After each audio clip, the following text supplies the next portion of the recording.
When the first patrol vanished, Garza shrugged its slender shoulders and chalked it up to faulty equipment.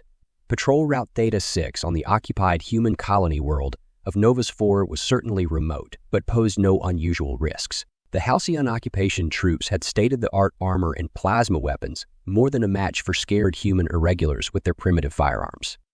But when no trace emerged of Theta 6 troopers, or the other patrols subsequently sent to investigate, Garza had to act. It deployed an elite hunter-killer unit deep into the wild forest along Theta 6 route, seeking clues or prisoners who might explain these unprecedented disappearances. The heavily armed shock troops took no chances as they combed through the dense underbrush.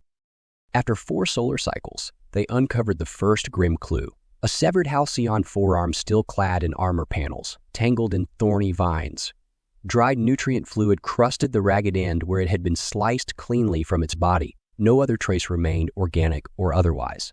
But scorch marks scarred several trees in a tight circle around the limb's resting place, as if it had been teleported away somehow, but no human weapons could cut through Halcyon physiology so easily. 8 solar cycles later, another patrol went missing. When shock troops responded, they discovered a grisly display awaiting them. 2 Halcyon leg pairs had been removed at mid-femur, then carefully impaled high up a towering tree. Near the topmost branches swung a bare Halcyon skull, polished, eerily smooth, and white. Garza realized any hope for random coincidence was gone. These precise, bloodless attacks showed an intentional pattern, one seemingly meant specifically to unsettle its troops. Was this the human resistance's work? Their anti-occupation attacks had been crude explosive strikes up to now, lacking this disturbing artistry. And what faction here had such casual ability to destroy its fighters and manipulate the remains? Under strict protocols, Garza withdrew all forest patrols and dispatched drones to thoroughly scan Novus 4's forest and mountain wildernesses for signs of hostile native life or hidden civilizations. But nothing of significance emerged. That left only one suspect in Garza's eyes: Novus 4's human population, which was known to harbor fierce hatred toward their Halcyon occupiers. Garza doubled security at all awakened strongholds, awaiting a breakthrough. When 4 Halcyon corpses were found impaled outside the capital, Garza had run out of patience. Their rib cages had been torn open and propped up with bits of ragged cloth depicting Halcyon's home constellations. Unique sigils were viciously carved across each dead trooper's facial plates. This was a calculated insult, and Garza would respond brutally. Aerial bombardment and village-burning reprisals were prepared while the Halcyon consolidated their remaining invasion force in the cities. Junior Auxiliary HFY felt buoyed marching back to the secured citadels. Let the pink-skins towns turn to ash. When Garza learned who had slaughtered his comrades with such contempt, their revenge would be slow and absolute. These strange forest ghosts would fare no better. Plasma lances at the ready, HFY's patrol slipped through the heavy citadel doors, finally safe. The scream of the trooper ahead peeled HFY's concentration away from his revenge fantasies. He lurched sideways just as a massive shape slammed his comrade against the corridor wall. HFY stared helplessly up at the skeletal horror looming over them. Glowing eyes peered from an elongated skull of polished bone as it brought an arm down toward him. But even as Shazaram registered the segmented metallic implants fused to its limbs, he knew with sudden certainty this was no alien beast. Only human combat rigs integrated technology so seamlessly into biology. Shock and betrayal poured through him. The skeletal juggernaut grasped his throat, lifting HFY as his legs spasmed. How? The humans' rigs were all decommed, destroyed utterly in the first months of occupation. Garza had proclaimed the planet pacified, all major militaries defeated. How did these monsters still exist?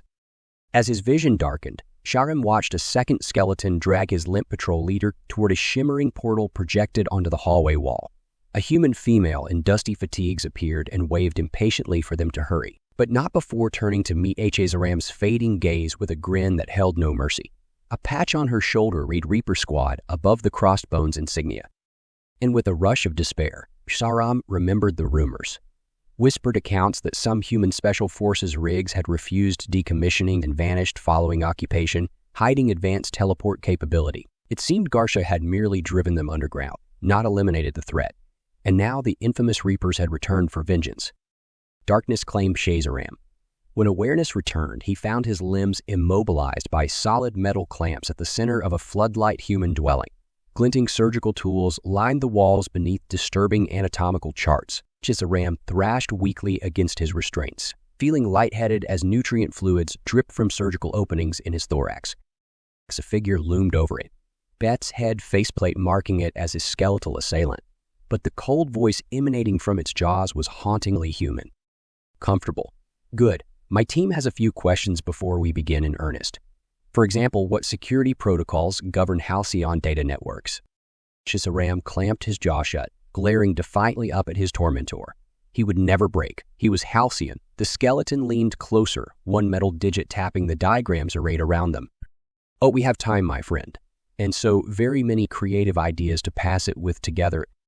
Over the next week, Garcia was baffled as all communication and contact ceased with Novus 4's Halcyon elements outside the capital. Patrols sent to investigate their garrisons found only emptied halls strewn with mysterious white fragments. Fear gripped the occupation army, while Garcia raged. The final blow came when an elder farmer was ushered into Garcia's tower by human intermediaries, claiming he represented the abductors' leadership. The stooped human relayed a simple message before exploding in chalky powder that left Garcia choking.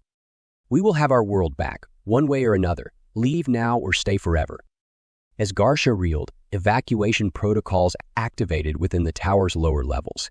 It accessed sensor feeds to find transport ships already breaking orbit, jammed with Halcyon troops whose commanders had implemented unilateral emergency escapes. Galactic Severance notices flooded Garcia's network. Interfaces as regimental leadership declared their occupation forces' combat ineffective.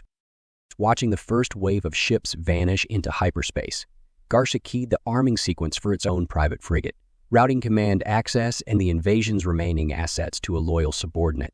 It strode for the landing platform. To flee was its only recourse now. The humiliation here must be analyzed and reported directly. But finding its frigate's corridors weirdly empty, realization struck Garcia like plasma fire. There would be no escaping this defeat or the terrible vengeance coming. Not when the Reapers now walked freely through the very walls meant to exclude them. Frozen in fatal epiphany, Garcia did not resist as metal digits wrapped its throat. In dawn's gold light, baffled Halcyon stragglers were spotted rummaging through deserted barracks and scanning the heavens desperately for their vanished transport ships. From surrounding rooftops and woods, human liberators bearing crossbone patches took careful aim and held their fire. Their last garroted commander had finally cracked days ago, exposing the impending Halcyon retreat induced by ghostly terror. Now was humanity's time. High aloft, an unearthly figure turned slowly in the warm breeze, watching the invaders scatter helplessly below. Glowing eyes tracked potential targets within the skeletal helmet while a rumbling chuckle emerged. Lacking orders for the moment, Reaper Squad leader Alice Johansson dropped a fresh clip of ammunition into her rifle and kept patiently aiming. The fear her rig teams inspired through brutal whispers and nightmarish examples of resistance would likely serve just as well. And if not, her crosshairs found the first bold officer bellowing for a restored offensive. Johansson gently squeezed the trigger between breaths and Novus 4's long nightmare disintegrated just a little further.